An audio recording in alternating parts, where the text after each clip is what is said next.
Hello, you wonderful people, and welcome to another episode of Super-Fanta-Fi. This being a show where I talk about TV shows of the supernatural, fantasy, and/or science fictional genre. For today's episode, I'm going to talk about the season finale of Falling Water. So, a very crazy episode with a lot that went down, so I'm just going to try and trail through everything. For one, you have Burton finally finding the woman in his dreams. And then, like, lo and behold, they're right there face to face, and she stabs him because she says, like, "Oh, I won't let you leave me." Essentially, because you can't forget that they put her through a lot of stuff, so she's kind of not in her right state of mind. There's certain things later on that makes you wonder what exactly they did to her, because it was the green sneakers that were kind of the ones involved. In particular, we know that Tess's mom was involved too. I can only assume she probably had a big influence on what happened to the lady, because she's kind of a psychologist. She's good at getting inside of people's brains, so it's like easy for her to kind of mix up people's brains. But sadly, Burton gets stabbed.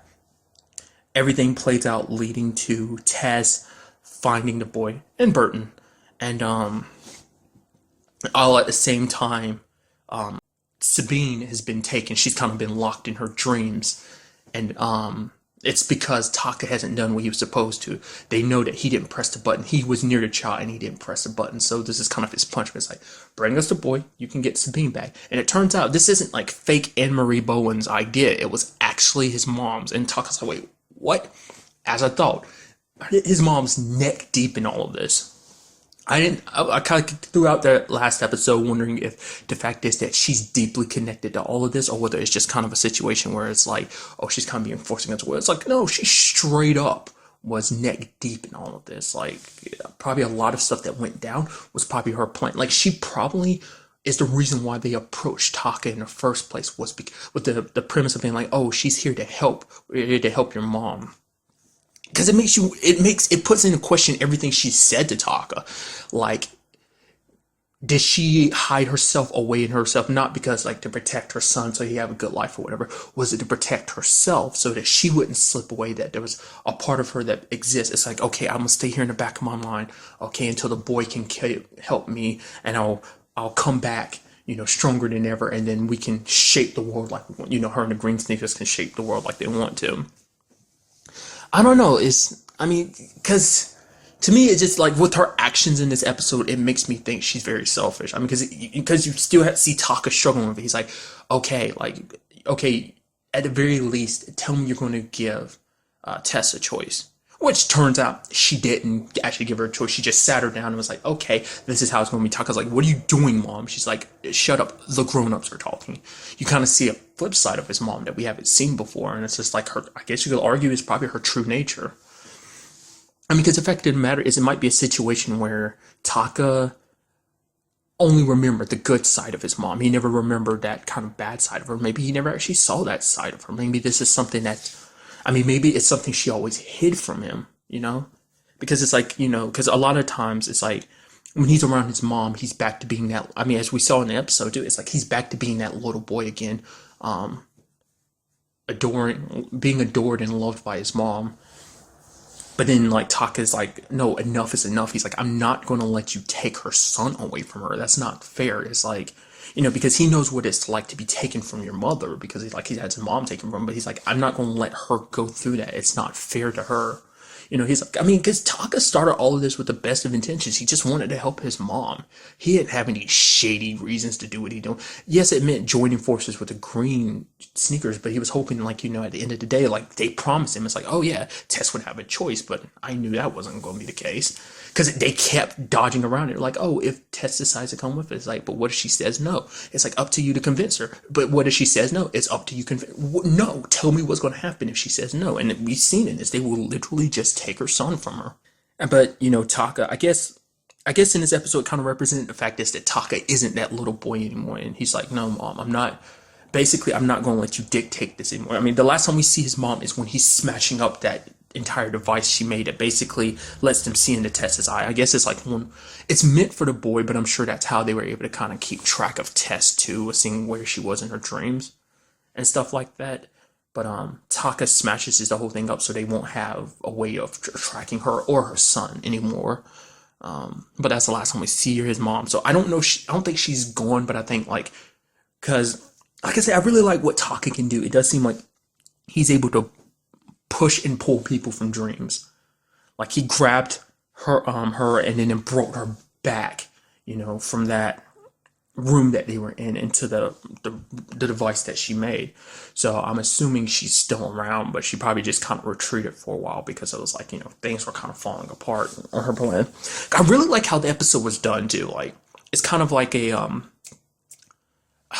Groundhog Day, live, die, repeat type of situation where it's like, okay, we screwed up. Let's do this again.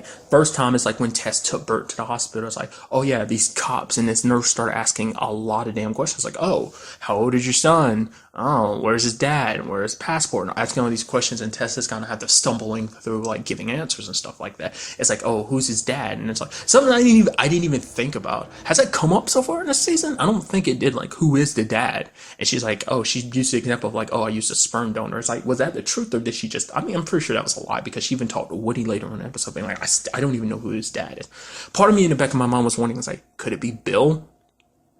I mean, I doubt that, but I'm saying like, if there was some truth to that sperm donor situation, maybe it was Bill. Maybe that's why he was inclined to go after her child so feverishly. But I'll get to that in a second.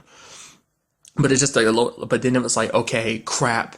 Let me get out of here. And it's like, oh, the reason why this is all happening because Bill put out an Amber Alert, and then it causes this whole situation, and she kind of loses her son in that. And it's like, nope, rewind. And it's like they do it over and over again. Burton calls those people that duties associate with, also bringing up and Woody's there, and Burton himself brings it up too. It's like, okay, I see, still playing all sides, aren't you? Just like, Woody not really having any true allegiances in this whole situation. He's just who's ever offering the better deal, I guess, essentially. So it's like, I mean, we saw him kind of get taken away by Bill, whether he's dead or not. That's to be said. Something that kind of came up in this episode that I'm curious about, I'm gonna quickly jump to it, is like the whole, because at the first episode we saw it a little bit, like you kind of see it kind of like when the boy at the very end of the first episode, after you run past the boy and Tess's mom, Taka's mom, you end up seeing like this monster thing. You see its shadow, you hear it kind of screech out, and it's kind of chained up. Now my brain is thinking like, because you hear that sound, it makes me wonder like, could that monster have been Bill, just kind of a manifestation of him in his dreams? Like, I still want to know what the hell that whole, like, moving fast thing is, because even Taka's mom can do that, and I'm wondering what that is. Like, is that a way of fighting in Topeka or something like that? I don't know. But, I was thinking, like, maybe that monster is Bill, but then at the end of the episode, what we see with what her, Tessa's son does when he shoots that bright light, and then it goes back to Marcello's, and it shows you all those green sneakers down. It's like, did he do that? Did Bill do that? Because the last time we saw it, like, all four of them were being overrun by the, green sneakers. And it's like, but they're all kind of dead. It says, my name is James. And you see the boy kind of looking out the window, kind of like towards the camera, and then turning back like he's smiling. So it makes me wonder, like, either Bill did that or he did. So it's like either or, like one of them could be that monster. Maybe it was like a manifestation. I mean, because he is really, really powerful. So who's to say? I mean, that bright light wasn't that. I mean, granted, that bright light was kind of a flash of being like, hey, we need to do this whole situation. Like, we needed get a restart. That's what this whole, because like Tess is basically like, we're gonna do it as many times as it takes so I can make sure that I keep you safe. I skipped over it, and I was like, I was going to get to it in a second, but there was Bill's motivation. It turns out it's not necessarily connected to his sister per se. What it ends up being is the fact is he wanted, and he didn't directly say it, but you read between the lines and kind of interpret from what he was saying. Essentially, Taka and Burton screwed up his plans because they kept interfering here and there, like the people they're associated with, and as well as them themselves, like being caught up in all of this. Bill had his grand plan. Like, he was like, I was always going to give you back your son. The fact is, I wanted to be there with you when you found him. I wanted to help you find him. That way, you'd feel like you're a good mother or something like that. It's like, wait, why does she need you to make her feel like she's a good mother? It's like, I don't understand that. But I think Bill wanted her to feel indebted to him, so it's like that she would like, oh yeah, be along with doing whatever he wanted to. I mean, he ends up talking about, she's like, you even built this device. The last episode I brought it up is that the device can basically lock you into your dreams, but I left out the part it can dissolve dreams too. So I'm guessing like it can be used to kind of shatter your dream and put you somewhere else as well. Not just as well as locking you in that room, but also be, I don't know. So far, that's the only way we've really seen it be used, but I'm sure there's many different applications for it. Because at the end of the episode, we see that Tess and her son, James, have one in a car. So I'm guessing it kind of keeps them hidden from anyone, whether it's Bill or the Green Sneakers or whatever the case, all the different people that are involved that want him. But it's like, I can only assume that is what his main reason for. It's like, hey, I wanted you to be indebted to me, so do you help me and stuff like that. So he talks about that whole machine thing just being something. It's like, hey, I got to make money. I'm a businessman, essentially. So, I mean, like I said, even then, he's the entire episode was to that point of being like, let me try to explain this. Like, but you still haven't said what exactly you wanted her son for. I mean, besides him being extremely powerful, and it's like, he's basically trying to be like a hero. It's like, I tried to save your son. I bought him. Those people were literally selling him like he was property. It's like, I saved your son. It's like, but you had your own reasons for doing it. I mean, truth be told, everyone has their own reasons in this situation. Bert needed to find a lady. Taka wanted to save his mom. But it's like, we still don't 100% know what Bill's motivations were. Like I said, I mean, it still could be connected to his sister for all we know, but I don't know. The season finale ends with a lot of stuff open up to interpretation because it's like, they ended up. I guess this was kind of like, I guess the boy kind of put them on a path of. It was kind of a situation where I was like, let me think. I'm going to bring it to a comparison that some people might not get. Let's take the show Person of Interest, for example. There was that situation where the machine was running multiple like calculations at one time, like being like, okay, this is how the situation was going. Like they were essentially running out of time. And it's like, okay, so basically the machine was trying to decide what path would be the best path to make sure that everyone got out of it alive. But it ended up running out of time. So it had to choose the option that was the best of all the options. All the options that it came up with were crappy, but it had to go with the one that sucked the least. And so I'm assuming that's kind of what her son did. He kind of revamped everything, started everything all over again, which I guess that is him. I'm guessing that's just a true testament of how powerful he is. He's just able to kind of restart the loop. But it does seem like even when he restarts the loop, everyone has their memories again of like the previous loop and whatnot. So I can only assume he chose this path because it was kind of it was a path that ended with him being with his mom and then safe. But the fact is, it put Taka as well as Burton on a different path, and it's kind of sad because it's like we had them find, as Taka said in the episode, the gang's all here. It's like everyone came together like all on the same side, but then it was kind of torn apart again. I am curious about, I don't know the dude's name. He's helped Burton out in the past because Burton was like, I know someone who can help. Do you trust him? It's like, honestly, I really don't, but it's kind of like our last option. The dude wanted Tess to kind of sign a contract. It's like, I don't enter any agreement without a contract. But then, I mean, nothing ever came about that because, like I said, I'm curious about that whole situation too. Is Woody okay? Is that whole situation okay? Are they okay? I mean, at the end of it all, we don't necessarily know where anyone stands. I mean, for one, you had the whole Taka and Sabine situation. She was brought back, but it doesn't seem like she's 100% okay because Taka's like, what did they do to you? And she's like, I don't remember. So, might be a situation like the lady from Burton's Dreams. Like, they probably messed with her head or something. I mean, like, there's no telling exactly what they did.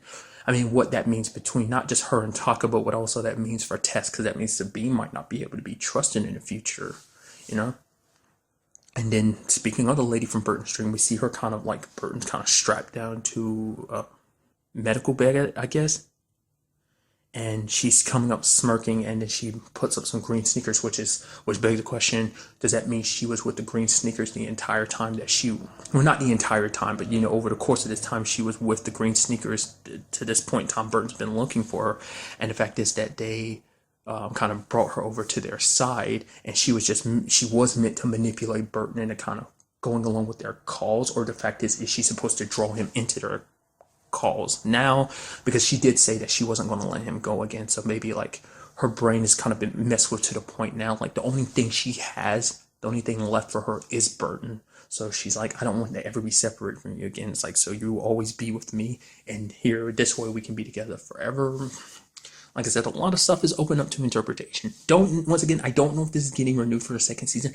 I really hope it does, because it's a very interesting show. It's hard to like grasp exactly what's going on, but as it progresses more and more, the story just gets more and more interesting. The kind of overall mystery of the element is really good, and I like the characters, and I like to see what they would do with the second season. So my fingers are crossed, hoping that USA does decide to kind of bring the show back. So I mean, find out where, once again, find out where everyone stands, find out who's, where this all leads, I'm saying. So they might even step it up in a second season of like what people are really capable of in their dreams. Like, I feel like in this season it's just about scratching the surface of what they're capable of doing, and maybe in the second season we'll see them kind of really, everyone, especially our three main protagonists, kind of learn how to control their powers better, because all of them are still kind of noobs at it. So it'd be kind of interesting to see like them kind of kick it up, like almost Inception type level type of stuff. I mean, I brought it up before, but the show is kind of very Inception like to me, but kind of do even more Inception like things in the second season, or maybe even well beyond that. So, but really, that's all I want to talk about in this episode. Till the next time we meet, be happy, be safe, live life to the fullest, and enjoy it. Good day and goodbye.